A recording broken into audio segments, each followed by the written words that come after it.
మామూలుగా మీరు సుప్రీంకోర్టు న్యాయవాదిగా అంటే మామూలుగా చాలామందికి ఇప్పుడు నేనున్నాను ఒక పౌరుడిగా నాకు ఉండవలసిన బాధ్యతలు ఏంటి సమాజంలో అనేది చాలామంది ప్రజలకు తెలియదు. అలాంటి వాళ్ళకి ఉన్నటువంటి హక్కులు ఏంటి సార్? ఏదైనా ఒక క్రైమ్ జరిగింది అని మీ నాలెడ్జ్కి వచ్చిన తర్వాత మీకు ఆ ఇన్సిడెంట్కి సంబంధం లేకపోయినా it is your bounded duty for a citizen to give a information to the police. Okay, దానికి అంటే ఏదో రోడ్డు మీద ఏదో యాక్సిడెంట్ జరిగింది నేను ఎందుకు పోలీస్కి కాల్ చేయని అని అంత మనం దూరంగా ఉండాల్సిన అవసరం లేదు. ఓకే, మీరు అడిగింది లైక్ కొంచెం క్వశ్చన్ అది ప్రిస్క్రైబ్గా చెప్పరా ఎలా? ఇప్పుడు ఒక పౌరుడిగా మన ఫిర్యాదు చేసే హక్కులు ఏమేమి ఉంటాయి? ఇప్పుడు యాజ్ ఏ పౌరుడిగా ఇప్పుడు నేను భారతదేశంలో బతుకుతున్నాను, నాకున్నటువంటి హక్కులు ఏంటి? Sir, let me make it clear. We all are paying taxes to the concerned state governments, right? Yes. State governments ki and as you know state GST, central GST. మీరున్న జ్యూరిస్డిక్షన్లో మీకు ఏదైనా హాని జరిగితే మీ రైట్స్ ఏదైనా ఇన్ఫ్రింజ్ అయితే కనుక 100% మీరు ఇమ్మీడియట్గా పోలీస్కి త్రూ 100 కాల్ చేయొచ్చు. లేదంటే you can walk in to the nearest police station and give a information. బేసిక్గా మనం అది సినిమా వాడుక భాషలో కంప్లైంట్ అనే వర్డ్ లేదండి. We will give a first information, అంటే ఆ ఇన్సిడెంట్కి సంబంధించి ఫస్ట్ ఇచ్చే first information and that report made by police is called first information report, cinematic భాషలో ఎఫ్ఐఆర్. ఎర్లియర్ సిఆర్పిసిలో it use to be registered under 154 of CrPC. Okay, మీరు వెళ్ళి police స్టేషన్కి వెళ్ళిన తర్వాత అది మీకన్నా జరగచ్చు, మీ పక్కన వాళ్ళకన్నా జరగచ్చు అన్యాయం అనేది. పోలీస్ అనే వ్యక్తి మీ కంప్లైంట్ తీసుకోకపోతే నెక్స్ట్ నేనేం చేయాలనేది చాలా పెద్ద $1 million క్వశ్చన్. అంటే చాలామంది పోలీస్ స్టేషన్కి వెళ్ళడానికి భయపడతారు. ఫస్ట్ వచ్చే థాట్ ఏంటంటే నాకెందుకు. ఓకే, రెండవది వెళ్ళిన తర్వాత కంప్లైంట్ తీసుకోకపోతే ఎట్లాగా. జనరల్గా పోలీస్ స్టేషన్కి వెళ్ళిన తర్వాత నాకు ఎంత అన్యాయం జరిగినా నేను గట్టిగా మాట్లాడను. మనకి బయట సొసైటీలో ఒక మైండ్ సెట్ ఉంది. But let me make it very clear, it is your right. న్యాయం కోసం అడగడం అనేది మీ హక్కు, ప్రాథమిక హక్కు. మనకి మున్సిపాలిటీ డిపార్ట్మెంట్ ఎలా ఉందో, ఎలక్ట్రిసిటీ డిపార్ట్మెంట్ ఎలా ఉందో, ప్రతి స్టేట్కి పోలీస్ డిపార్ట్మెంట్ కూడా అలాగే ఉంది. వీఆర్ పేయింగ్ ట్యాక్సెస్ అండ్ వాళ్ళకి వచ్చే శాలరీస్ అవ్వచ్చు, ఏ గవర్నమెంట్ ఎంప్లాయ్కైనా వచ్చే శాలరీస్ ఈ ట్యాక్స్ నుంచే వస్తాయి, right? And coming to the point, police అనే వ్యక్తి కంప్లైంట్ తీసుకోకపోతే ఏం చేయాలి? You have another alternative, you can give the same complaint to the concern magistrate. అంటే మీరు ఫర్ ఎగ్జాంపుల్ మనం హైదరాబాద్లో ఉన్నవాడు చెప్తున్నాం, అమీర్పేటలో ఇన్సిడెంట్ జరిగింది, మీరు కన్సర్న్ పోలీస్ స్టేషన్కి వెళ్ళారు, వాళ్ళు కంప్లైంట్ తీసుకోను అన్నారు. అంటే వాళ్ళు చదివి దీంట్లో నాకేం అనిపించట్లేదు, నేను ఎఫ్ఐఆర్ ఫైల్ చేయను, కంప్లైంట్ తీసుకోను అన్నాడు. బట్ నిజంగా మీకు ఒక అన్యాయం జరిగిందని మీకు తెలుసు, చూసిన విట్నెస్లు ఉన్నారు, then you can file the same complaint with the magistrate. దీనికి ఒక టెక్నికల్ ప్రొసీజర్ ఉందండి. ఫర్ ఎగ్జాంపుల్ మీరు ఒక సబ్ ఇన్స్పెక్టర్ సర్కిల్ ఇన్స్పెక్టర్ని మీట్ అయ్యారు, వాళ్ళు తీసుకోను అన్నారు, then you have to forward the same complaint to the ACP, DCP and commissioner. మీరు అట్లా ఫార్వర్డ్ చేసి, ఫార్వర్డ్ అంటే మీరు పట్టుకుని కూడా తిరగక్కర్లేదు, you can send it through the registered post. Counter file ఇస్తారు కదా మనం రిజిస్టర్డ్ పోస్ట్ చేస్తే, you have to save it. మీ దగ్గర భద్రపరుచుకొని రిజిస్టర్డ్ పోస్ట్లో పంపించిన 7 working days or 10 working days తర్వాత మీరు under section 200 CrPC private complaint file చేయొచ్చు. Okay, right? Under section 156 sub clause 3 seeking directions to the police for the investigation into the matter అని. అంటే నేను వెళ్తే కంప్లైంట్ తీసుకోలేదు, నేను సో అండ్ సో డేట్లో హయ్యర్ అఫీషియల్స్ కూడా నేను ఇదే కంప్లైంట్ ఫార్వర్డ్ చేశాను, నాకు అక్కడ న్యాయం జరగలేదు. సో మై లార్డ్షిప్, మీరు కంప్లైంట్ స్వీకరించి పోలీస్కి డైరెక్షన్స్ ఇవ్వండి. దెన్ ఇమీడియట్లీ ఒక్కసారి ఆ మ్యాజిస్ట్రేట్కి దీంట్లో ప్రైమా ఫేసి కంప్లైంట్ చదివి మనం ప్రొడ్యూస్ చేసిన ఎవిడెన్సెస్ ప్రైమా ఫేసి ఉన్నాయి అని అనిపిస్తే ఇమ్మీడియట్గా పోలీస్కి ఇన్స్ట్రక్షన్ తెలిపాటాయి. Then there is no option, they have to file the FIR. Cognizable offences అయితే they have to immediately file the FIR and they have to start the investigation. అంటే ఒక సామాన్యుడికి ఉన్నటువంటి ప్రశ్న ఏంటంటే, అంటే ఒక సందేహం, చెప్పండి. ఇప్పుడు మీరు కోర్టుకి వెళ్ళినా కూడా మళ్ళీ పోలీసులకి వాళ్ళు ఎలా చేయాలనేది దిశానిర్దేశాలన్నీ కోర్టు నుంచి పోలీసులకే వస్తాయి. మళ్ళీ ఏదైతే ఎఫ్ఐఆర్ ఉంటుందో, ఆ కేసు ఉంటుందో, మళ్ళీ అది డీల్ చేయాల్సింది పోలీసే కదా. Once police reject the complaint, then how can he do? Sir, అందరు పబ్లిక్కి జనరల్గా అర్థమయ్యేలా చెప్తాను. Police is not above the judge, police is below the judge.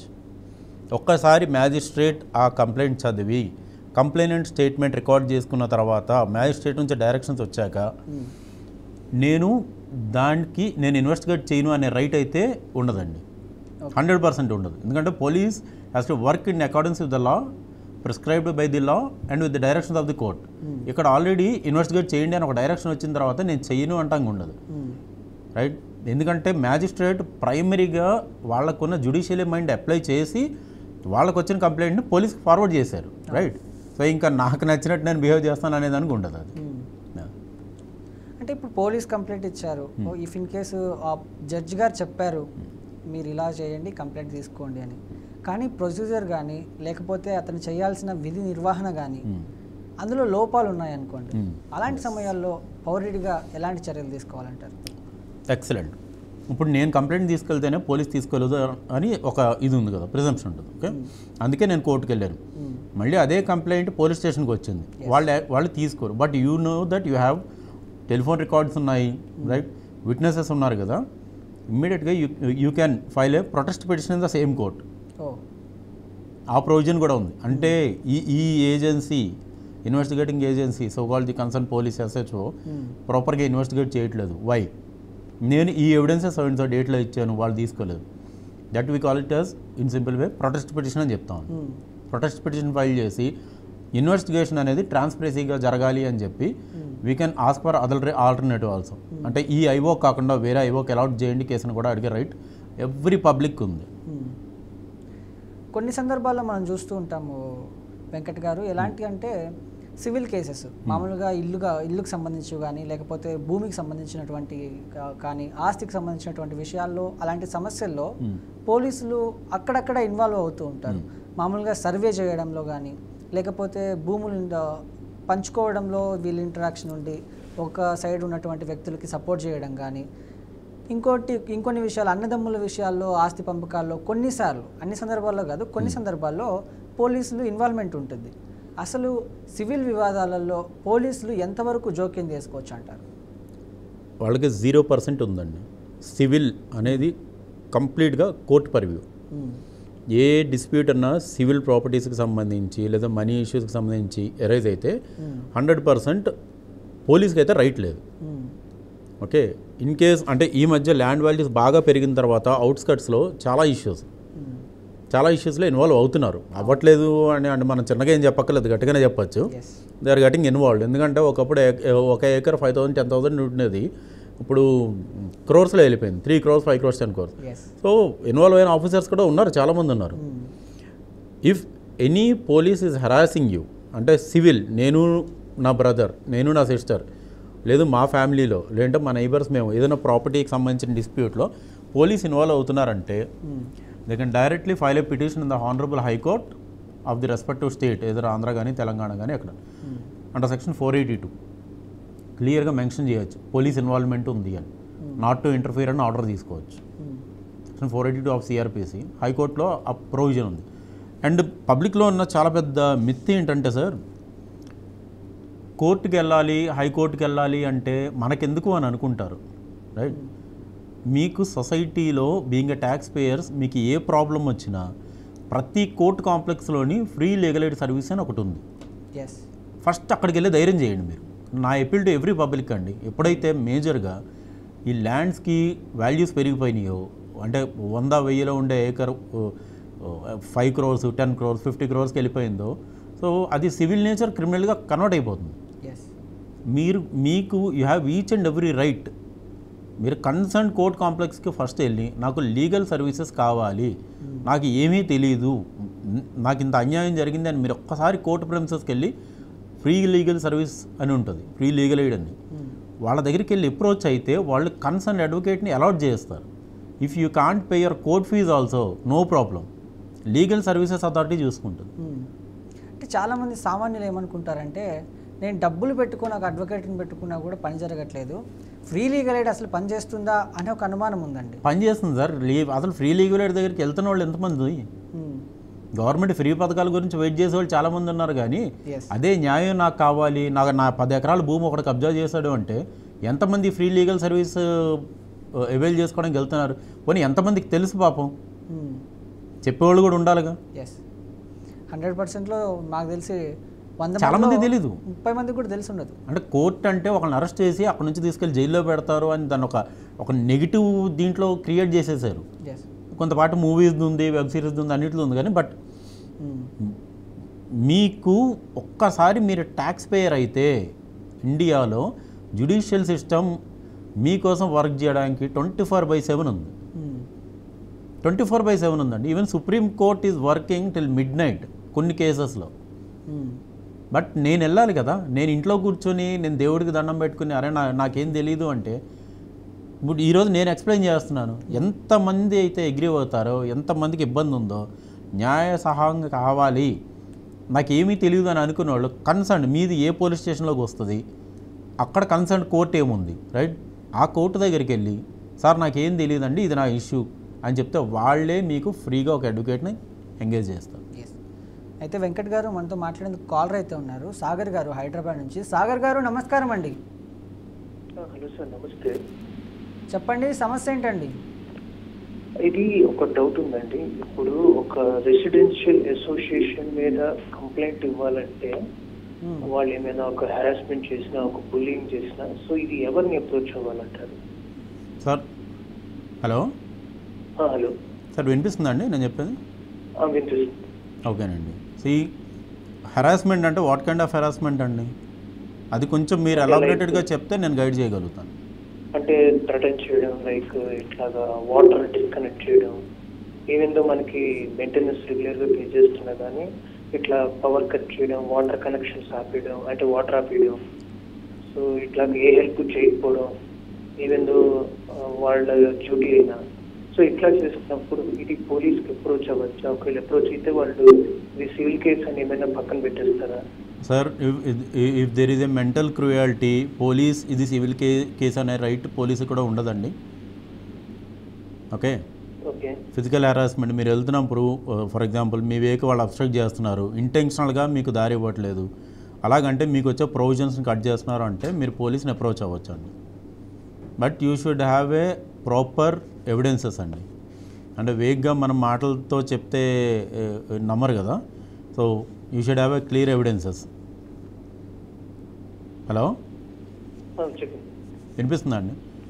వినిపిస్తుంది. సో ఎవిడెన్సెస్ చూపించినా కానీ ఇది సివిల్ మ్యాటర్ అని చెప్పేసి పక్కన పెట్టేశారు. సో మీరు అప్రోచ్ అయ్యారా ఆల్రెడీ? అప్రోచ్ చేయమండి సార్. ఒకటి, you can file A suit for injunction, okay, on your association making them as the parties. అంటే మీ పీస్ఫుల్ పొజిషన్ కానీ మీ ప్రిమిసెస్లోకి వచ్చి వాళ్ళు డిస్టర్బ్ చేయకుండా ఉండడానికి you can get a injunction order. Civil it is like a bail on urgency cases, civil it is injunction order. మీరు stay తీసుకురావచ్చండి.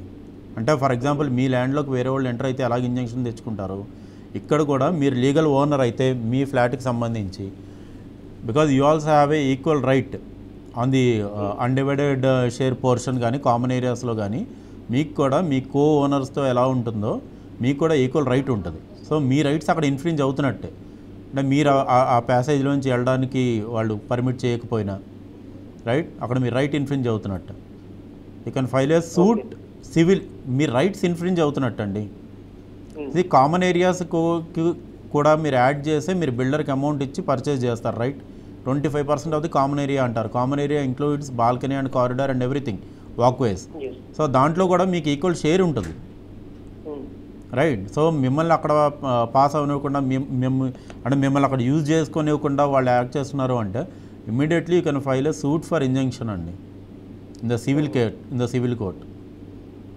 If there is any incident regarding the physical attack or verbal abuse అంటాం, అంటే కనిపిస్తే తిట్టడం, ఇట్లాంటి sadistic behaviours కొంతమంది అసోసియేషన్స్లో కూడా ఉన్నాయి. నేను అంటే నా నోటీస్ కూడా వచ్చింది, నేను కొన్ని కేసెస్ కూడా డీల్ చేసా ఇట్లా. ఓకే, ఎప్పుడైతే మీకు ఫిజికల్ అబ్యూస్ కానీ మిమ్మల్ని కానీ మీ ఇంట్లో లేడీస్ని కానీ అబ్యూస్ చేస్తే అది 100% క్రిమినల్ లా పరివ్యూలోకి వస్తుంది. Immediately you can file A police complaint. లేదు అంటే ఇంతకుముందు చెప్పినట్టు you can file a private complaint on them. Okay అండి, ఓకే థ్యాంక్స్. ఓకే వెంకట్ గారు మరొక కాలర్ అయితే ఉన్నారు, రాజ్యలక్ష్మి గారు హైదరాబాద్ నుంచి. రాజ్యలక్ష్మి గారు నమస్కారం అండి. నమస్తే అండి.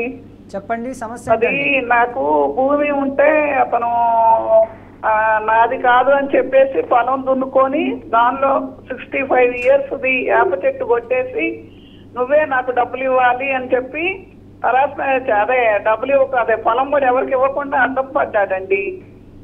పొలం కూడా దున్నుకుంటే ఫోటోలు తీసాము 3 months నాడు పోలీసుకు పెట్టాము. దాన్ని ఏం చేయొచ్చో నాకు తెలవట్లేదండి. అది ఏమైనా చెప్తారేమని అడుగుతున్నా. పోలీస్కి వాట్సాప్ లో పెట్టాము మన సిఐ గారికి మా మండలంలో. అది అడుగుతుంటే మీతో కాంటాక్ట్ చేస్తారమ్మా అని బాగానే మాట్లాడుతున్నాడు. అది సివిల్ కివిల్ అని ఏం అనట్లేదు ఆయన. అది డబ్బులు కూడా 1 లక్ష రూపాయల దాకా 70-80 ఏళ్ళ చెట్లు కొట్టుకున్నాడు అసలు అతను. నీది కాదు పొలము, ఆమెది కాదు, వేరే వాళ్ళు అదని ఇదని చెప్పి 1 ఎకరం పొలం కూడా దున్నుకొని వేరే వాళ్ళకి నేను ఇద్దామని చూస్తున్నా కూడా ఇవ్వకుండా చేశాడు. ఇప్పుడు ఇదైతే 3 months అవుతుంది సార్, నేను పెట్టాను అప్పుడే. ఇది ఏం చేయాలండి? ఇప్పుడైతే ఎవరినో ఇచ్చి ఒక మనిషిని పెట్టాను. అట్లాగా ఏం చేయాలి? కేసుకి ఏం చేయాలి సార్ అది చెప్పమానండి.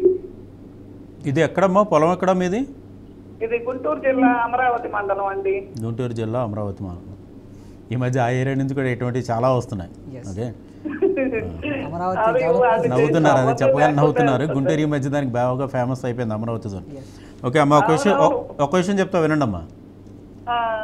ఇప్పుడు అది మీరే దున్నుతున్నట్టు మీ పేరు మీద పాస్బుక్స్ కానీ ఈ రైతు బంధు పథకాలు లాంటివి వచ్చినట్టు కానీ ఈ రైతు బంధు పడడం కానీ పహానీల్లో కానీ మొత్తం మీ పేరే ఉందా? చెట్టు కొట్టేసుకొని ఊరికి అలా చేస్తున్నాడు. మనకు ఉంది పొలం, మన సొంతమే అది. అతను 2 సార్లు ఎవరో ఇస్తే తీసుకున్నాడు నాకు తెలియకుండా. ఇక చెట్టు కొట్టేసుకున్నాడు, 1 లక్ష రూపాయల దాకా అమ్మేసుకున్నాడు. పొలంలో ఉండే ఎన్ని పాత 65 years నుంచి ఒక వేప చెట్టు ఉంటే అన్ని కొట్టేసుకున్నాడు. నాకు తెలియదు అనుకుంటాడు. నేను ఇక్కడ నుంచి అన్ని కనుక్కుంటా. అంత ముందు రోజు కూడా ఒక అబ్బాయిని పంపిస్తా చెట్టు ఉంది. చెట్టు లేదు అంతే సార్. నేను రాశాను మన రాజలక్ష్మి గారు చెప్పండి. హలో అమ్మా, ఒక విషయం అమ్మా, పోలీస్కి మీరు కంప్లైంట్ ఇచ్చి ఎన్ని రోజులైంది?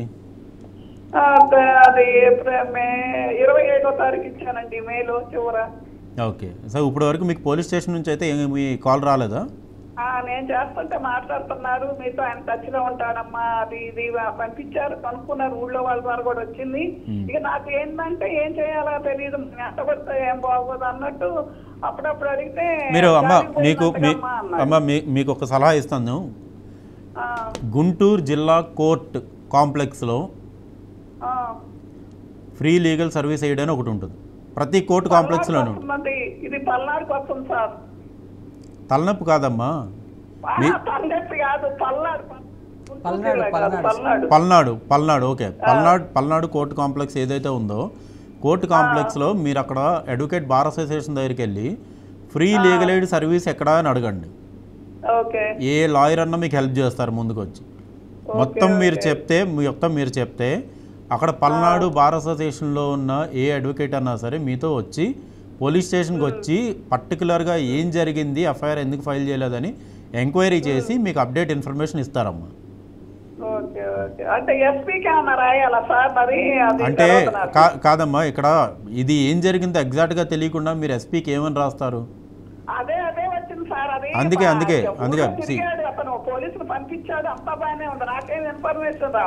అదేనమ్మా, మీరు ఇచ్చిన కంప్లైంట్ స్టేటస్ ఏంటి అని తెలుసుకోవాలి అంటే మీరు పోలీస్ స్టేషన్కో కోర్టుకో వెళ్ళి తెలుసుకోలేరు కదా. సో ఒక్కసారి మీరు కోర్టు దగ్గరికి వెళ్ళి ఫ్రీ లీగల్ ఎయిడ్ సర్వీస్ దగ్గరికి వెళ్ళి అడిగితే ఇలా ఉందండి సిచ్యువేషన్ అని చెప్తే ఎవరో ఒకళ్ళు అడ్వకేట్ అక్కడ లీగల్ ఎయిడ్ సర్వీస్ నుంచి వచ్చి లేదు మీకు కంప్లైంట్ ఇస్తే కంప్లైంట్ కూడా అక్నాలజ్మెంట్ ఇచ్చి ఉంటారు. ఆ అక్నాలజ్మెంట్ మీద స్టేటస్ ఏమైంది అని మీకు అడిగి ఎగ్జాక్ట్గా చెప్తారమ్మా. నేను మీరు ఎట్లాగా అటు ఇటు తిరిగితే మీ పుణ్యకాలం అంతా గడిచిపోతుంది. కానీ ఆయన పెట్టమ్మా అన్నారు కానీ నాకు పట్టాకి ఎంత పెడితే ఏం బాగోదు కదా అన్నట్టు నేను చేస్తుంటే మీకు ఒక అతను టచ్లో వస్తాడమ్మా అన్నాడు. నేను పేరు అని ఇంతవరకు రోజు ఏమెంత పడతానని నేను చేశాను సార్. అదే అమ్మా, ఒకసారి మీరు అక్కడికి వెళ్ళి ఫ్రీ లీగల్ ఎయిడ్ సర్వీస్ దగ్గర మీరు అప్రోచ్ అయితే మీకు ప్రాపర్గా తెలుస్తుంది అమ్మా. అంటే కరెక్ట్గా ఏం జరుగుతుంది అని తెలుస్తుంది. ఇదేదో అంటున్నారు కదా సార్ ఇదేంటి పర్సనల్ గా దాన్ని ఏంది ప్రైవేట్ గా అంటే ఏంటి సార్ అదేనా మీరు చెప్పేది? కాదమ్మా, ప్రైవేట్ కంప్లైంట్ అంటే ఫస్ట్ మీరు ఇచ్చిన కంప్లైంట్ ఏమైందో తెలియాలి కదా. అదే అదే అది తెలిసినాకే కదా మనం అది తెలిసేకే ప్రైవేట్ కంప్లైంట్ అనేది మీరు ఇచ్చిన కంప్లైంట్ మీద పోలీస్ అనే వ్యక్తి పని చేయకపోతే మీరు వేసేది అది. అంటే ఒకవైపు కొంచెం ఇంటర్నల్ అవేర్నెస్ చేస్తున్నారు, అందుకని మళ్ళీ మిమ్మల్ని దూరంగా చేయాలనిపించి చేస్తున్నారు. ఓకేనమ్మా, ఓకే. ఎస్. ఇప్పుడు వెంకట్ గారు మామూలుగా సివిల్ కేసుల్లో పోలీసులు కేసు నమోదు చేశారు అనుకోండి, అలాంటి సందర్భాల్లో ఎలాంటి చర్యలు తీసుకోవచ్చు? అసలు వాళ్ళకి ఆ రైట్స్ ఉంటాయా? ఇది చట్టబద్ధం అంటారా లేకపోతే తప్పుదారి అంటారా? ఇక్కడ ఏమైపోతుంది అంటే సివిల్ నేచర్లో పోలీస్ అనే వ్యక్తి ఇన్వాల్వ్ అవుతున్నాడు, అవ్వట్లేదని మనం ఎందుకంటే అంటే ముఖానికి ముసుగేసుకు మాట్లాడుకోవాల్సిన అవసరం లేదు. ఓకే, ఖచ్చితంగా పోలీసులు ఇన్వాల్వ్ అవుతున్నారు, అందరూ కాదు కానీ ఇన్వాల్వ్ అయ్యే వాళ్ళు అవుతున్నారు, చిన్న స్థాయి నుంచి పెద్ద స్థాయి వరకు. సివిల్ నేచర్లోకి పోలీస్ అనే వ్యక్తి ఇన్వాల్వ్ అయితే మనం ఏం చేయాలి? రైట్, ఇన్ కేస్ ఫస్ట్ సెటిల్మెంట్కి అవుట్ ఆఫ్ కోర్ట్ సెటిల్మెంట్కి ట్రై చేస్తున్నారు, అవ్వట్లేదు అనుకోండి, ఇంటెన్షనల్గా ఏదో ఫాల్స్ కేసు పెడుతున్నారు, immediately approach to the state honourable high court, quashing of ఎఫ్ఐఆర్కి వెళ్ళిపోవచ్చు మీరు. There are n number of supreme court citations అండి, ఒకటి కాదు. సివిల్ నేచర్లో ఉన్న ఏ కేసులో కూడా మీరు క్రిమినల్ కేసెస్ ఫైల్ చేయొద్దు, ఇంటెన్షనల్గా ఫైల్ చేయొద్దు. అంటే ఏదో ఒకటి పెట్టి నిన్న సైట్ దగ్గరికి వెళ్తే తిట్టడానికి వచ్చారు, కొట్టడానికి వచ్చారు, అసలు ఆ సైట్ మీద అతనికి రైటే ఉండదు. నేను అక్కడికి వెళ్తే ఓనర్ వచ్చి నన్ను కొట్టడానికి వచ్చాడు, ఏదో ఒకటి అంటే క్రియేట్ చేయటం. సార్, ఎఫ్ఐఆర్ ఫైల్ అయినంత మాత్రాన జీవితం అరవతో అయిపోయినట్టు కాదు. పబ్లిక్ ఈ భయం నుంచి ఫస్ట్ బయటికి రావాలి. 100% ఒక ఎఫ్ఐఆర్ ఫైల్ అయినంత మాత్రాన అక్కడితో జీవితం అయిపోయినట్టు కాదండి. ఎఫ్ఐఆర్ క్వాష్కి ఒక ప్రొవిజన్ ఉంది, క్వాషింగ్ ఆఫ్ ఎఫ్ఐఆర్కి హైకోర్టుని అప్రోచ్ అవ్వండి. ఓకే, అండ్ అలాగ పవర్ని మిస్యూజ్ చేసుకునే పోలీస్ ఆఫీసర్స్ మీద కూడా లీగల్ యాక్షన్ తీసుకోమని హానరబుల్ హైకోర్టుని అడగచ్చు. రైట్. అయితే మరొక కాలర్ ఉన్నారండి, సుబ్బరాయుడు పిడుగురాల నుంచి. సుబ్బరాయుడు గారు నమస్కారం అండి. సుబ్బరాయుడు గారు నమస్కారం. నేను పిడుగురాల నుంచి మాట్లాడుతున్నానండి. చెప్పండి, సమస్య ఏంటండి? నేను ఉంటున్నాం పిడుగురాళ్ళు అండి, పల్నాడు డిస్టిక్. మాది ఒక ప్రాపర్టీ దాల్ మిల్ ఉందండి ఢిల్లీలో. 2022లో కొంతమంది పొలిటికల్ లీడర్స్తో కలిపి మాకు 7 పైసలు వాటా ఉందని బెదిరించి భయపెట్టి మీ నాన్న రాసిచ్చాడని చెప్పి భయపెట్టి మాతో కొన్నట్టు రాయించుకున్నారండి. మీరు అందులో సంతకం పెట్టారా అండి? సంతకాలు పెట్టామండి. కొన్నట్టు రాయించుకున్నారు, వాటా ఉందని చెప్పి కొన్నట్టు రాయించుకున్నారు. దుర్గి స్టేషన్ రాయించుకుంటే మేము గ్రీవెన్స్ లో పెట్టామండి. అది మనకి తిరగా మొన్న పెట్టాం, 3 ఏళ్ళ గ్రీవెన్స్ లో పెడితే ఎంక్వైరీకి వచ్చిందండి. అది ఎంక్వైరీకి వస్తే ఎంక్వైరీలో వాళ్ళు దుర్గి స్టేషన్కి వస్తే వాళ్ళు అక్కడ వచ్చిన లోకల్ ఎస్ఐ గారు మేము మీ ఇద్దరు సెటిల్మెంట్ చేసుకుంటామని లెటర్ రాస్తున్నారు, మీరు సంతకం చేయండి అని అన్నారు. అట్లా ఒప్పుకోనండి, సెటిల్మెంట్ చేసుకోవడానికి అయితే నేను ఎందుకు వస్తానండి, నేను గ్రీవెన్స్ కిందకి వెళ్తాను, నా వాటాని ఇట్లా భయపెట్టి రాయించుకున్నారు, నా అగ్రిమెంట్ పేపర్స్ నాకు ఇవ్వమని నేను అడిగానండి. అడిగితే ఆయన దగ్గర నుంచి సమాధానం లేకపోతే మళ్ళీ కలెక్టర్ ఆఫీస్కి ఎస్పీ ఆఫీస్కి మళ్ళీ పెట్టుకుంటే కారంపూడి రూరల్ సిఐ గారికి ఇది చేశారు. చేస్తే ఆయన ఎంక్వైరీ చేశాడు. ఎంక్వైరీ చేస్తే ఆ రోజు స్టేషన్లో జరిగినప్పుడు వచ్చిన కొంతమందిలో 4-5 వచ్చి ఇది స్టేషన్లోనే జరిగిందంటే వాళ్ళు రికార్డ్ చేసి వాళ్ళతో సంతకం చేయించారండి. హలో, చెప్పండి. వాళ్ళతో సంతకం చేయించారండి. చేయించి మాకు కాపీ ఇచ్చారు. అవతల మాతో భయపెట్టి రాయించుకున్న వాళ్ళు మళ్ళీ కోర్టుకి వెళ్ళారు. కోర్టుకి వెళ్ళి ఇట్లా మాకు అమ్మినారు, అమ్మితే రిజిస్ట్రేషన్ చేస్తానని చేయట్లేదు అని కోర్టుకి వెళ్తే నాకు కోర్టు నోటీస్ వస్తే నేను లీగల్గా మళ్ళీ ప్రొసీడ్ అయ్యానండి. ఒక లాయర్ పెట్టుకోండి, అది రన్నింగ్ లో ఉంది. దీనికి మేము ఎలా పోతే మంచిది? సార్, ఆల్రెడీ అది మీరు కోర్టులో ఉందంటున్నారు కదా సార్. సో కోర్టులో ఉండి ఒక అడ్వకేట్ గైడెన్స్లో మీరు ప్రొసీడ్ అవుతున్నప్పుడు బేసిక్గా ఎథికల్గా చెప్పాలి అంటే మీరు ఇంకొక అడ్వకేట్ని సజెషన్ అడగకూడదు. అంటే తప్పుగా తీసుకోవద్దు, షుడ్ నాట్, అంటే జనరల్ ఒపీనియన్గా అడగచ్చు. కానీ దాని సలహా సలహా అడుగుదామని అదే. స్టేషన్లో బెదిరించి రాయించుకున్నారు కదా. అవును సార్, ఒకటి బెదిరించి రాయించుకున్నారు అని అంటున్నారు కదా.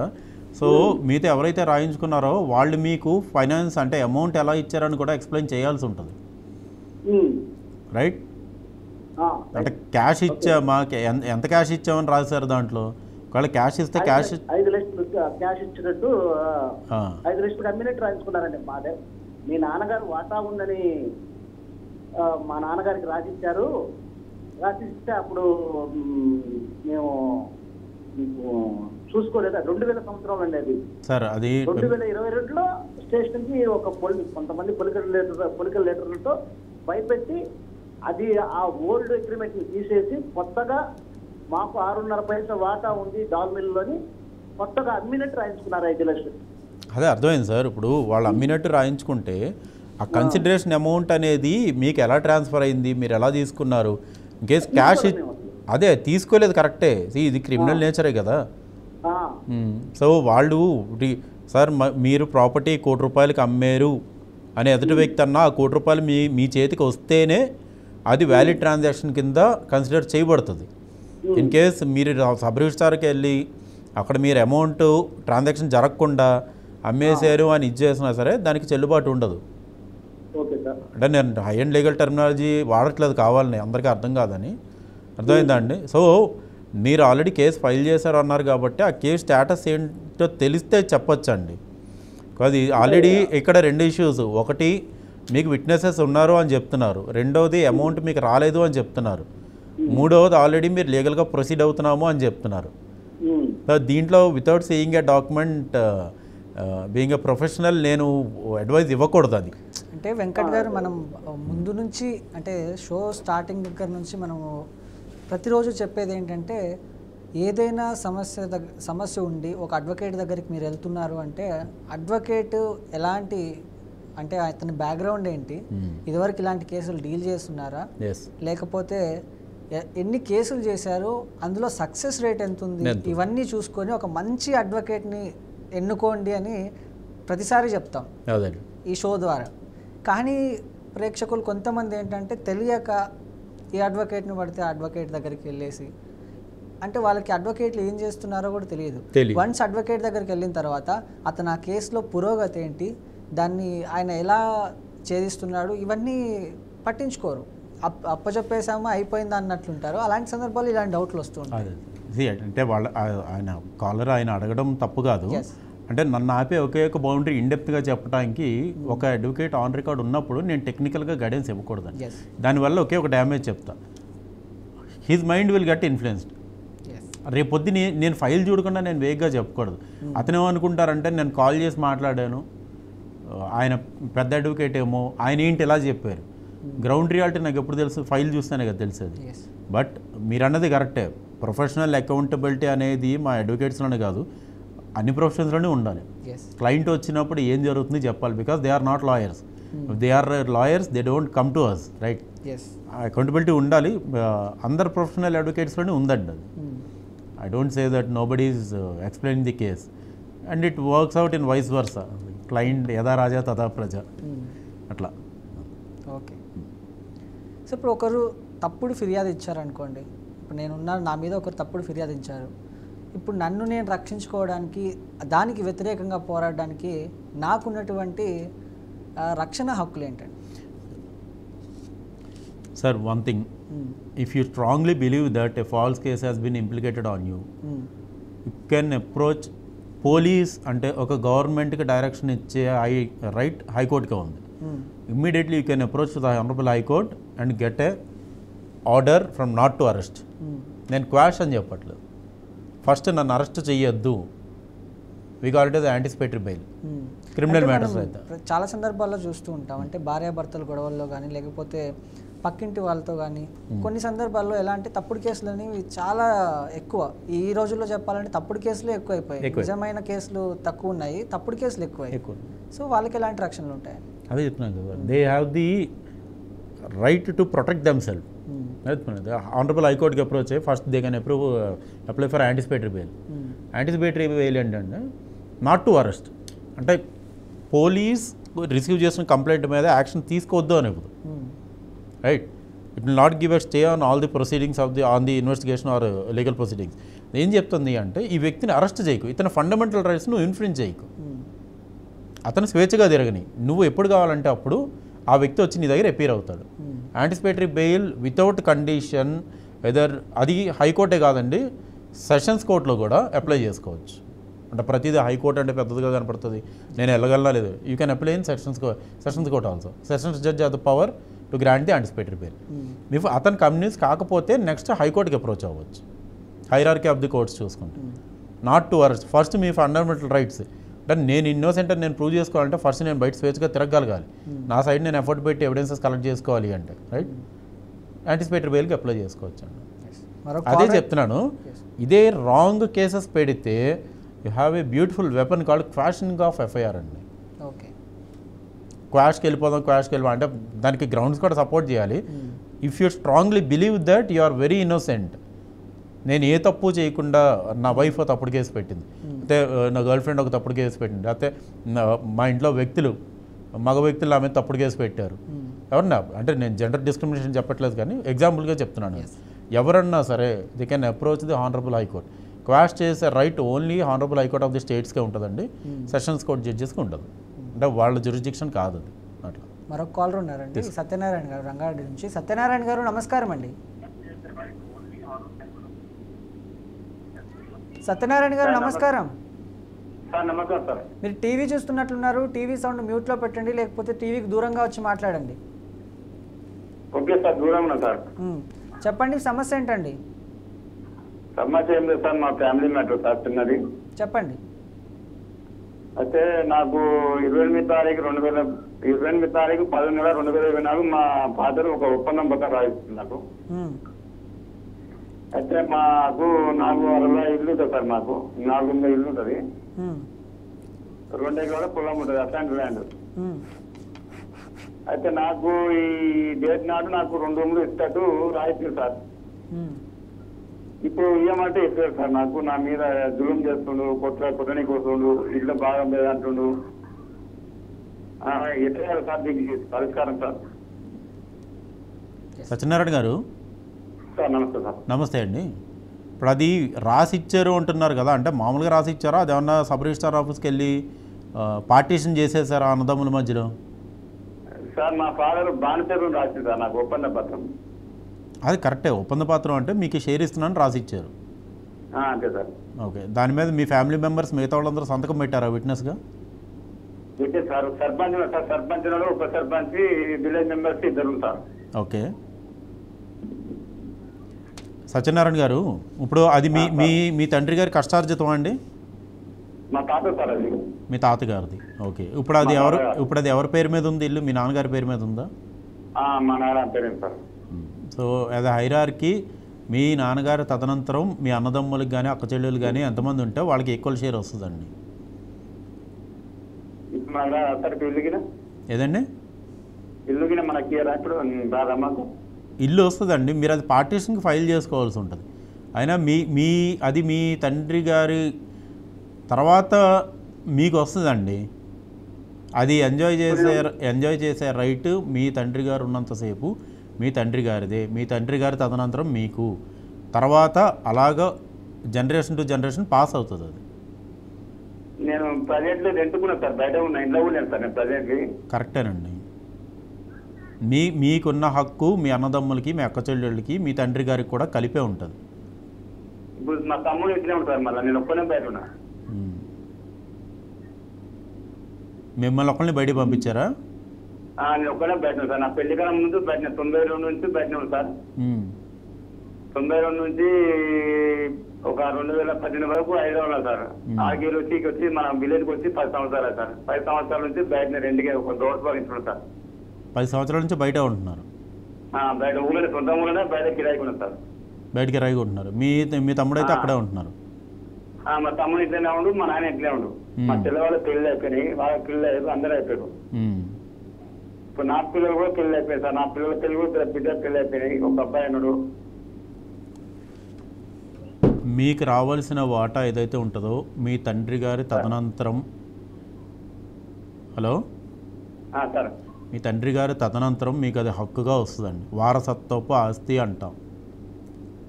బలవంతంగా నాకు పంచి అని రాసి అని అడగటానికి అయితే ఇప్పుడు ఉండదండి. అది ఎన్ని జనరేషన్స్ నుంచి ఆ ప్రాపర్టీ వస్తుందో చూడాలి. రైట్, అది ఎన్ని తరాల నుంచి ఆ ప్రాపర్టీ వస్తుందో చూడాలండి. మీ తాతగారు, తండ్రి గారు, మీరు మూడో తరం. ఓకే, మీరు సూట్ ఫర్ పొజిషన్ అయితే క్లెయిమ్ చేయొచ్చండి. అయితే సార్ ఒకటి ఏం దాచిందంటే ఒప్పంద పత్రం సార్, మాకు మా నాయన ఏం దాచిందంటే సార్ చెప్పండి, వింటున్నాను, చెప్పండి. మల్లయ్య కన్నా బాలయ్య, వయస్సు 70 సంవత్సరాలు, వృత్తి కులవృత్తి, నివాసం మురివేను, తెలంగాణ రాష్ట్రం అయిన నేను వ్రాయించి ఇస్తున్న ఒప్పంద పత్రం ఏమనగా రంగారెడ్డి జిల్లా కర్తాల్ మురివేన్ గ్రామం 4 వారాల ఇల్లు గలదు మరియు మురివేన్ గ్రామ శివార్లో 3343/10/5 2 ఎకరాల అసైన్ భూమి కలదు. పైన తెలిపిన స్థిర ఆస్తిలో భాగంగా 4 వారాల ఇంటిలో 2 వారాల్లో గ్రామ పంచాయతీలు ఎక్కించుకోవాలని ఇచ్చింది సార్ నాకు. మొత్తం మీద ఇచ్చారు కదా, దాంట్లో విట్నెస్ సంతకాలు అందరూ పెట్టారంటున్నారు కదా. అవునా సార్? ఓకే, అది అతను రాసిచ్చిన పత్రాన్ని అయితే ఆయన క్యాన్సిల్ చేయలేదు, అవునా? సార్ క్యాన్సిల్ చేయలేదు కదా దాన్ని, చేయలేదు కదా. మీకు దాంట్లో సూట్ ఫర్ పొజిషన్ అంటామండి.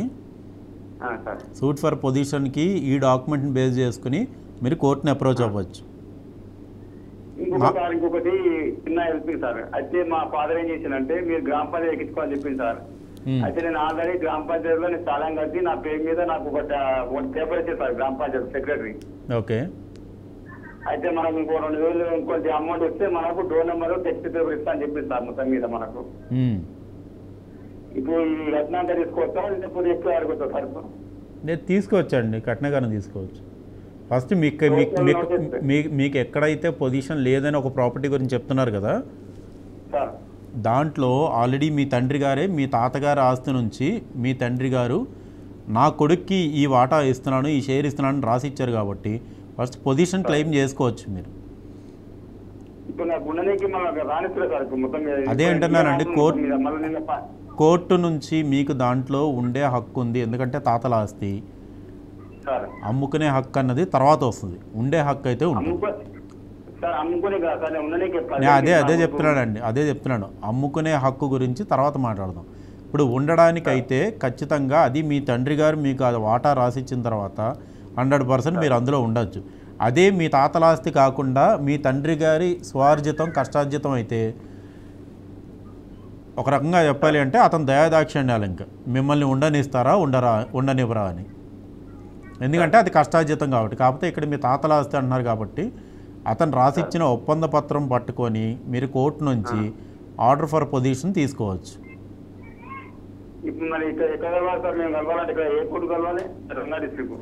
అక్కడే మీకు మీరు ఎక్కడన్నారు? మీరు కడతాల్ మండలం. కడతాలేనా? అక్కడ మీరు నా వరకు రావక్కలేదండి. చాలామంది న్యాయవాదులు మీ దగ్గరలోనూ కోర్టులోనే ఉంటున్నారు. డిస్ట్రిక్ట్ కోర్టుకి వెళ్ళొచ్చండి. మీరు సూట్ ఫర్ పొజిషన్ అయితే మీరు జూనియర్ సివిల్ జడ్జి కోర్టులో కూడా వేసుకోవచ్చు. దాని వాల్యూ బట్టి ఉంటుంది. వాల్యూ ఎక్కువ ఉంటే సీనియర్ సివిల్ జడ్జి గారి పర్యవేక్షణలోకి వెళ్తుంది. అది వాల్యుయేషన్ అంటే మీకున్న ఆస్తి తాలూకు విలువ బట్టి చూస్తారండి. అది తక్కువ అమౌంట్ ఉంటే జూనియర్ సివిల్ జడ్జి కోర్టులోకి, కొంచెం ఎక్కువ అమౌంట్ ఉంటే సీనియర్ సివిల్ జడ్జి కోర్టులోకి, ఇంకా ఎక్కువ ఉంటే హైకోర్టు, అట్లా ఉంటుంది అనమాట. అంటే ఎంతవరకు ఉన్నా సరే డిస్ట్రిక్ట్ కోర్టు అట్లా ఉంటుంది అనమాట.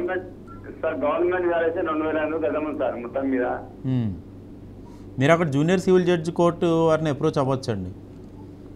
ఇప్పుడు మా రామాయణం సార్ కోర్టు, రామాయణ కొత్త వాడే కలకుర్తికి వచ్చి రామాయణ వాడే సార్ మాకు. ఆ ల్యాండ్ మీ ల్యాండ్ అనేది ఎక్కడ ఉంది, అది ఏ పోలీస్ స్టేషన్ పరిధిలోకి వస్తుందో చూసుకుంటే ఆ పోలీస్ స్టేషన్ పరిధికి సంబంధించిన కోర్టు ఏంటి అన్నది మీకు ఈజీగా తెలిసిపోతుంది. ఆ కోర్టు దగ్గరికి వెళ్తే మీకు హెల్ప్ చేయడానికి చాలామంది అడ్వకేట్స్ ఉన్నారు. నా వరకు రావాల్సిన అవసరం లేదండి. ఇప్పుడు మామూలుగా సివిల్ వివాదాలలో ఈ మధ్యవర్తిత్వం లేకపోతే లీగల్ నోటీసులు వీటి పాత్ర ఎలా ఉంటుంది వెంకట్ గారు? సివిల్ డిస్ప్యూట్స్కి వచ్చేటప్పటికి మీకు ఆర్బిట్రేషన్ అనేది ఒకటి అప్లై అవుతుందండి. ఆర్బిట్రేషన్ అంటే మీరు అన్నదే మీడియేషన్ ఆర్ మధ్యవర్తిత్వం. అంటే ప్రతి చిన్న పెద్ద పంచాయతీ కూడా కోర్టు వరకు వచ్చేసి కోర్టు ఫీజెస్ తక్కువ కదా అని ఫీజు పే చేసి కేసులు ఫైల్ చేసి నోటీసులు పంపించి ఈ అన్నిటికన్నా ముందు మీడియేషన్ ద్వారా అంటే ఇద్దరికి ఇంటెన్షన్ ఉండాలండి, అది సాల్వ్ చేసుకోవాలి అన్న థాట్ ఉండాలి. రైట్, అంటే తమ్ముడికి ఎక్కువ షేర్ వెళ్ళిపోతుందని అన్నకి ఎక్కువ షేర్ వెళ్ళిపోతుందని తమ్ముడు, వాళ్ళిద్దరి మధ్యలో ఇలాగ తగిన ఇష్యూస్ చాలా ఉంటాయి సాల్వ్ కానివి. మీడియేషన్ అనే వ్యక్తిని ఒక లర్న్డ్ అడ్వకేట్ని అప్రోచ్ అయితేనే బెటర్. అంటే బయట గ్రామ పెద్దల అల్లీళ్ళు కాకుండా అట్లీస్ట్ ఈ ల్యాండ్ లాస్ గురించి కొంచెం నాలెడ్జ్ ఉన్న అడ్వకేట్స్ కానీ సివిల్ కేసెస్లో ఎక్స్పీరియన్స్ ఉన్న అడ్వకేట్స్ దగ్గర కానీ వెళ్ళి సార్ ఇది సాల్వ్ కావట్లేదు అని మీడియేషన్కి వాళ్ళ త్రూ చేసుకుంటే వాళ్ళు సెటిల్ చేసే పద్ధతి ఇన్ అకార్డెన్స్ విత్ లా ఉంటుంది. వాళ్ళకి ల్యాండ్ లాస్ తెలుసుంటాయి, సివిల్ లాస్ తెలుసుంటాయి, రైట్స్ తెలుస్తాయి, షేర్స్ ఏంటి, సక్సెసర్స్ ఎంతమంది ఉంటారు, ఎవరికి ఎంత వాటా వస్తుంది, అంటే ఈక్వల్గా దాన్ని కోర్టు వరకు వెళ్లకుండా తర్వాత వాళ్ళు మొత్తం అది ఒక డీడ్ కింద కన్వర్ట్ చేసుకుని దాన్ని రిజిస్ట్రేషన్ చేయించుకుంటే ఈజీ వే అండి. సివిల్ మ్యాటర్స్ ఏంటంటే it will take years and years అండి, ఇయర్స్ అండ్ ఇయర్స్. క్రిమినల్ దాంట్లో మనకి ఒక ఇంప్రిజన్మెంట్ అనేది ఒకటి ఉంది, ప్లస్ అది బాడీలీ ఇంజురీస్ కానీ థెఫ్ట్, డెకాయిటీ, రేప్, మర్డర్ ఇట్లా చాలా ఉంటాయి. సో వాటి ట్రయల్ ప్రాసెస్ కొంచెం ఫాస్ట్ ఉంటుంది. సివిల్ కూడా ఫాస్ట్గానే అవుతుంది కానీ లిటిగేషన్ రేట్ ఎక్కువ ఉంది. సివిల్ లిటిగేషన్ రేట్స్ ఎక్కువ ఉన్నాయి అందుకని. ఓకే, ఇప్పుడు కమింగ్ టు మనం ఇల్లు రెంట్ల విషయానికి వస్తే చాలామంది ఓనర్లు ఇంటిని అద్దెకిస్తూ ఉంటారు. అద్దెకిచ్చిన తర్వాత అందులో ఉన్నటువంటి వ్యక్తులు అంటే టెనెంట్స్ మాదక ద్రవ్యాలు వాడడం కానీ లేకపోతే దానికి సంబంధించినటువంటి వ్యాపారం చేయడం కానీ ఇలాంటి పనులు చేస్తూ ఉన్నారు అక్కడ అద్దెకుండి. అలాంటప్పుడు ఓనర్గా ఆ వ్యక్తి ఎలాంటి చర్యలు తీసుకోవచ్చు ఆ టెనెంట్ మీద? టెనెంట్కి ఇమీడియట్గా ఎవిక్షన్ నోటీస్ ఇవ్వాలండి. ఎవిక్షన్ నోటీస్ ఇచ్చి ఎవిక్ట్ చేయించవచ్చు. దానికన్నా ముందు ఒక ల్యాండ్ లార్డ్కి నా ప్రెమిసెస్లో, అండ్ మీరు అన్నది డ్రగ్స్ అనేది ది వర్స్ట్ యాక్టివిటీ అనమాట. అంటే ఒక వ్యక్తిని మానసికంగా, శారీరకంగా, నైతికంగా చంపేసే అత్యంత దరిద్రమైన అలవాటు. చాలా హార్మ్ఫుల్ అది అతనికే కాదు సొసైటీకి కూడా. సో అంత డెడ్లీ యాక్ట్స్ అక్కడ జరుగుతున్నాయి అని ఒక ల్యాండ్ లార్డ్కి తెలిస్తే ఇమ్మీడియట్గా కన్సర్న్ పోలీస్ స్టేషన్కి ఇన్ఫర్మేషన్ ఇవ్వాలి. ఇన్ఫర్మేషన్ ఇవ్వడం వల్ల రెండు బెనిఫిట్స్: ఒకటి, అతను సొసైటీకి మంచి చేసినోడు అవుతాడు. రెండోది, రేపు పొద్దున్న ఎవరైతే ఎన్డీపీఎస్ యాక్టివిటీ ఆ ప్రిన్సెస్లో చేస్తున్నాడో ఆ ల్యాండ్ లార్డ్ మీద ఏదైనా గ్రెడ్జ్ ఉండి సరదాగా మా ఓనర్ చేయమన్నాడో అని చెప్పాడే అనుకోండి, చెప్తే అతనికి నాకు సంబంధం లేదని ప్రూవ్ చేసుకోవడానికి చాలా టైం పడుతుంది. ఎక్యూజ్డ్ 1, 2, 3 అక్కడ దొరికిన వాళ్ళు, ఎక్యూజ్డ్ 4, 5, 6 ఫస్ట్ చైన్ అంటే ఫోన్ కాంటాక్ట్, ఎక్యూజ్డ్ 8 లేదు సార్ ఇదంతా మా ఓనర్ అండర్లోనే జరుగుతుంది అని అంటే ప్రైమరీ ఫేసి ఇన్వెస్టిగేషన్ చేస్తారు. రెగ్యులర్ ఫోన్ కాల్స్ ఏదో ఒక విషయంలో మాట్లాడుతూ ఉండుండొచ్చు. ప్రైమరీ ఫేసి ఒక చిన్న థ్రెడ్ ఎస్టాబ్లిష్ అయినా ఎక్యూజ్డ్ 8 or 10 కింద వెళ్ళిపోతారు. And these are very deadly acts అండి. మినిమం ఇంప్రిజన్మెంటే 10 సంవత్సరాలు. చిన్న అంటే 1 or 2 సెక్షన్స్లో 6 months అట్లా ఉంది. But rest of the major sections అన్నీ కూడా 10 years ఇంప్రిజన్మెంట్. ప్రజెంట్ ఉన్న సిచ్యువేషన్స్ ఎలా ఉన్నాయంటే హైదరాబాద్ ఒక్కటే కాదు, ఇండియా వైడ్గా ఈ డ్రగ్ కల్చర్ అనేది చాలా పెరిగిపోయింది. ఓనర్స్కి అక్కడ ఉన్నటువంటి టెనెంట్స్ డ్రగ్స్ వాడుతున్నారా లేకపోతే ఏదైనా చెడుగా ఏమైనా చేస్తున్నారా యాక్టివిటీస్ అనేది చాలామంది ఓనర్స్కి తెలిసి ఉంటుంది, కొంతమందికి తెలియనట్లు వ్యవహరిస్తూ ఉంటారు. ఇప్పుడు అలాంటి పనులు, ఇప్పుడు డ్రగ్స్ వాడడం కానీ లేకపోతే దానికి సంబంధించినటువంటి యాక్టివిటీస్ నడపడం కానీ, చెడుగా ఏవైనా యాక్టివిటీస్ చేయడం కానీ ఇలాంటివి చేసినప్పుడు ఓనర్కి ప్రాబ్లం వచ్చే అవకాశాలు ఉన్నాయా లేకపోతే ఓన్లీ టెనెంట్ వరకే ఉంటుంది? లేదు, ఓనర్కి కూడా అంటే లీగల్ లయబిలిటీ అని కాదు కానీ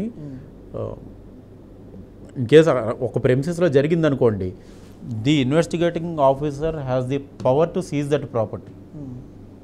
అంటే ఫర్ ఎగ్జాంపుల్ ఏదో ఒక అపార్ట్మెంట్లో ఫ్లాట్ నెంబర్ 402లో ఒక పార్టీ జరుగుతుంది, ఇమీడియట్గా వస్తారు, కోకైనో ఆర్ గాంజానో చరసో సంథింగ్ దొరుకుతుంది అక్కడ. దొరికిన తర్వాత ఒక టీమ్ ఆఫ్ 8 members తీసుకెళ్ళి అరెస్ట్ చేస్తారు. ఇది ఎప్పటి నుంచో జరుగుతుందని నేబర్ చెప్తాడు. ఆ 10 neighborsలో ఒక అతనికి ఎవరో గ్రెడ్జ్ ఉంటుంది, అతను ఏం చెప్తాడు, మేము ఓనర్ కూడా కంప్లైంట్ ఇచ్చి ఓనర్ పట్టించుకోలేదు అంటాడు. నెగ్లిజెన్సే కదా. అండ్ మోర్ ఓవర్ అందరూ అలా ఉంటారని కాదు కానీ my advice to the landlords కానీ ఓనర్స్ కానీ, మనకి పరిచయం లేని వ్యక్తులు, మన భాష కాని వ్యక్తులు, ఎక్కడి నుంచో ఉద్యోగం కోసం వ్యాపారం గురించో వస్తే కనుక try to collect all the information. అంటే ఆధార్ కార్డు, వాళ్ళు ఏ కంపెనీలో వర్క్ చేస్తున్నారు, వాళ్ళది పర్మనెంట్ జాబా, టెంపరీ జాబా, వీళ్ళు suppose if they say we are coming from Bengaluru, west Bengal అంటారు, అక్కడ అడ్రస్, అక్కడ కాంటాక్ట్ నెంబర్ కూడా తీసుకోమని చెప్తాను. First protect your skin. రెంట్కి ఇవ్వడం సంగతి పక్కన పెడదాం, భయపడమని నేను చెప్పట్లేదు, కానీ it is a precautionary which every landlord including you and me should take. We should be responsible. ఎందుకంటే మనకు తెలియదండి. ఫర్ ఎగ్జాంపుల్ మీకు ఒక 3 ప్రాపర్టీస్ ఉన్నాయి, you are engaged here for example, okay, ఏ ప్రాపర్టీలో ఏం జరుగుతుందో తెలియదు. ప్రైమరీగా మీరు డేటా మొత్తం కలెక్ట్ చేసుకుని పెడితే రేపు పొద్దున పోలీస్ అనే వ్యక్తి మీ డోర్ నాక్ చేశాడు అనుకోండి, యూ కెన్ టెల్ హిమ్ నా ప్రైమరీ ఇన్వెస్టిగేషన్ ఎంక్వైరీ నేను చేసుకున్నా, అకార్డింగ్ టు దిస్ నాకేం సస్పిషన్ రాలేదు, అతను జెన్యున్గా జాబ్ చేసుకున్నాడని తెలిసింది. అక్కడ మీరు నిజాయితీ పరులని, మీరు ఇన్నోసెంట్ అని, ఈ యాక్ట్స్లో మీకు సంబంధం లేదని 50% ఎస్టాబ్లిష్ అయిపోతుంది. అదొక్కటి చాలు. అంటే ఇలాంటి చిన్న చిన్న steps, proper rental agreement execute చేసుకోవటం. ఇఫ్ ఇన్ కేస్ ఇప్పుడు మీరు అన్నట్టు రెంటల్ అగ్రిమెంట్ గురించి మాట్లాడుకుంటే, ఇప్పుడు రెంటల్ అగ్రిమెంట్ అద్దె ఒప్పందంలో స్పష్టమైన నిబంధనలు అనేవి రాసుకోలేదు, లేవు అనుకున్నాం. అలాంటప్పుడు యజమాని ఎదుర్కోవాల్సిన ఇబ్బందులు ఎలా ఉంటాయి తర్వాత? నా అడ్వైజ్ అయితే ఫస్ట్ ఇన్స్ట్రక్షన్స్ రాసుకోమని చెప్తానండి.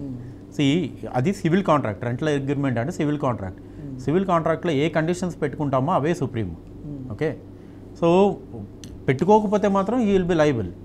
ఫర్ ఎగ్జాంపుల్ రెంటల్ అగ్రిమెంట్ మీరు రాసుకునేటప్పుడు ఒక కండిషన్ పెట్టుకోవాలి. అంటే ఎటువంటి లేబర్ లైసెన్స్కి కానీ, రెసిడెన్షియల్ పర్పస్ ఇస్తే లేబర్ లైసెన్స్కి కానీ, లేకపోతే జిఎస్టీ రిజిస్ట్రేషన్స్కి కానీ నా ప్రాపర్టీని నేను రెంట్కి ఇవ్వట్లేదు, నేను పర్మిట్ చేయట్లేదని ఒక లైన్ రాసుకుంటే పోయేదే ఉండదు.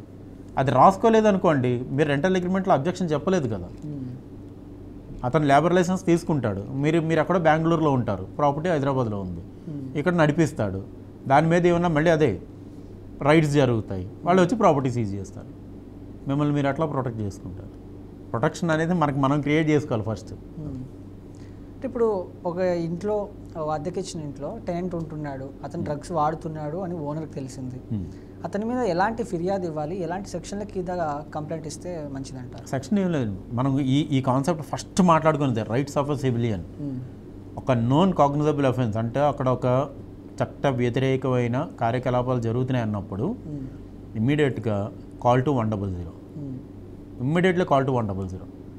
మీరు కాల్ చేసిన 5 minutesలో రెస్పాన్స్ వస్తుంది. మీరు ఇచ్చిన టెలిఫోనిక్ కంప్లైంట్కి కూడా అక్నాలజ్మెంట్ వస్తుంది ఇమ్మీడియట్గా. ఇదనే కాదండి, ఏ యాంటీ సోషల్ యాక్టివిటీ జరిగినా, ఈవెన్ మీ ప్రెమిసెస్లో అమ్మాయిలు ఎవరైనా రెగ్యులర్గా యూటీజింగ్ చేస్తున్నా, you have a right to call the police and give a complaint. అందులో ఈ డ్రగ్స్ లాంటివి అయితే మాత్రం 100% do not tolerate this kind of activities. Encourage కూడా చేయొద్దు. అంటే నా మీదకి ఏమీ రాదు కదా, పొరపాటున పేరు రాశారనుకోండి ఎఫ్ఐఆర్లో, దాని నుంచి బయటికి రావడానికి కొన్ని సంవత్సరాలు పడుతుంది. ఇప్పుడు మీరు చెప్పేదంతా ఒక ఓన్లీ ఇంటి అద్దెలకు సంబంధించి, లేకపోతే రెంటల్ దీంట్లోకే వర్తిస్తుందా? లేకపోతే ఈ మధ్యకాలంలో మనం చూస్తున్నాము హైదరాబాద్లో కానీ, లేకపోతే సిటీస్లో, మోస్ట్ ఆఫ్ ద సిటీస్ మనము కోలివింగ్ కల్చర్ చూస్తున్నాం. పీజీస్, కోలివింగ్ పీజీలలో కూడా ఇలాంటివి జరిగే అవకాశాలు చాలా ఉన్నాయి. అలాంటి సందర్భాల్లో పీజీ ఓనర్స్ వాళ్ళ మీద ఎలాంటి రియాక్షన్స్ ఇవ్వాల్సి ఉంటుంది, ఎలాంటి చర్యలు తీసుకోవాల్సి ఉంటుంది? సో సర్వేలెన్స్ లేదండి. Women hostel, men's hostel, they should be separate. మరంటే మరి జిహెచ్ఎంసీ వాళ్ళు, ఈ లేబర్ ఇన్స్పెక్టర్స్ వీళ్ళు ఏం చేస్తున్నారో తెలియదు. కానీ how can you allow a women and men to stay together? ఆ అమ్మాయి ఎక్కడి నుంచో వస్తారు, ఆమె బ్యాక్గ్రౌండ్ వేరు ఉంటుంది, ఈ అబ్బాయి ఎక్కడి నుంచో వస్తాడు, ఈ అబ్బాయి బ్యాక్గ్రౌండ్ ఉంటుంది. ఆ అబ్బాయి బాగా షార్ట్ టెంపర్ ఉండొచ్చు, ఈ అమ్మాయి ఏదైనా డిప్రెషన్లో ఉండొచ్చు. You have each and every chance where a crime can happen. Exactly. ఒకళ్ళనొకళ్ళు చంపుకునే అన్న అవకాశం అన్నా ఉంది. సార్ ఏముంది sir, after you get high on liquor, ఆ అబ్బాయి అమ్మాయిని రేప్ చేస్తే ఏంటి అంటే పరిగెడతారా పోలీస్ స్టేషన్లకి? గవర్నమెంట్ ఈజ్ లిటరలీ స్లీపింగ్ అంతా. అది గవర్నమెంట్ అంటారు 100%. అంటే when coming to coliving, it is 100% government failure. అంటే గవర్నమెంట్ ఎంకరేజ్ చేస్తుందంటారా వీటిని? అంతే కదా. యాక్ట్ ఆర్ ఒమిషన్ అని ఉంటుందండి లాలో. యాక్ట్ అంటే నేను చేయాల్సింది, ఒమిషన్ అంటే చేయాల్సింది చేయకుండా ఉండడం. అది క్రైమే, ఇది క్రైమే. You're omitting what you have to do. Coliving culture అది కల్చర్ అది. అంటే సార్ మీరు ఎడ్యుకేటెడ్ కదా, అడ్వకేట్ కదా, మీరు అగేన్స్ట్ ది ఫ్రీడమ్. ఫ్రీడమ్ అంటే ఒక మనిషి ఎదుగుదలలో చూపించాలి సార్, ఇలా పడిపోవడంలో కాదు. నేను ఎగ్జాంపుల్ అడుగుతున్నా, నేను చెప్పిన దాంట్లోనే క్రైమ్ జరిగే అవకాశం ఉందా లేదా? 100% ఉంది. రైట్. అంటే నేను చెప్పిన కండిషన్ నాశనం అయిపోయే అవకాశాలు కూడా ఉన్నాయి. సడన్గా ఆ అమ్మాయి జాబ్ పోయింది, కోలివింగ్లో ఒకే రూమ్లో ఉంటున్న అమ్మాయి జాబ్ పోయింది. సరే అబ్బాయి సైడ్ మాట్లాడతాం, అబ్బాయి జాబ్ పోయింది, ఫ్రస్ట్రేషన్లో ఉండడా? అదే టైంలో ఈ అమ్మాయి వాళ్ళు ఏదన్నా ఇదైతే వాడు కంట్రోల్ చేసుకోలేకపోతే సార్, ఒక వయసు వచ్చింది నాకు అంటే అర్థం కావట్లేదు సార్. ఒక వయసు వచ్చిన తర్వాత సొంత అన్నా చెల్లెళ్ళు కూడా ఒక రూమ్లో పడుకోరు కూడా. అవునా? మన సౌత్ ఇండియన్ సంప్రదాయం పెంపకం అలాంటిది, అంత గొప్పది. ఎందుకు? బయలాజికల్గా చేంజెస్ వస్తాయి అని. రైట్. వీళ్ళు ఎక్కడో పుట్టి పెరిగిన ఇద్దరు వ్యక్తులను తీసుకొచ్చి మీరిద్దరు ఒకే రూమ్లో సంసారం చేయండి అన్నట్టు కోలివింగ్లు పెట్టి ఎంతవరకు కరెక్ట్ అండి అది? అంటే ఇక్కడ గవర్నమెంట్ ఎందుకు ఫెయిల్యూర్ అంటాను తెలుసా? అసలు వీళ్ళు రైడ్స్ చేశారా? మాదాపూర్, గచ్చిబౌలి, ఫైనాన్షియల్ డిస్ట్రిక్ట్ అట్లా చాలా ప్లేసెస్లో కోలివింగ్ అని పెట్టుకున్నారు. ఢిల్లీలో ఉంది, ఢిల్లీ ఈజ్ 100%. అది వేరది, ఆ కల్చర్ వేరు, వాళ్ళ ఈటింగ్ హ్యాబిట్స్ కానీ అదొక వేరే ప్రపంచం. South India is entirely different thing. Exactly. Calling అనేది దరిద్రమని అనాలి. అంటే నేను అడిగేది అవసరం ఏంటి అంటున్నాను, అవసరం ఏంటి అంటున్నాను నేను. ఇప్పుడు కోలివింగ్ నువ్వు పెట్టావు కదా, what is the need and necessity? నువ్వు సెపరేట్గా మెన్ హాస్టల్ పెట్టుకో, లేకపోతే ఒక ఫ్లోర్ మొత్తం, లేకపోతే పార్టీషన్ చేసే 50% మెన్ 50% ఉమెన్ అని పెట్టు. అరే ఇద్దరిని కలిపి ఒకే రూమ్లో పెట్టి నువ్వు 10,000 తీసుకునే చోట 20,000 తీసుకోవడానికి నువ్వు లిటరల్గా దందా చేస్తున్నావు అండ్ గవర్నమెంట్ పడుకుంటుంది, దాంట్లో నిద్రపోతుంది.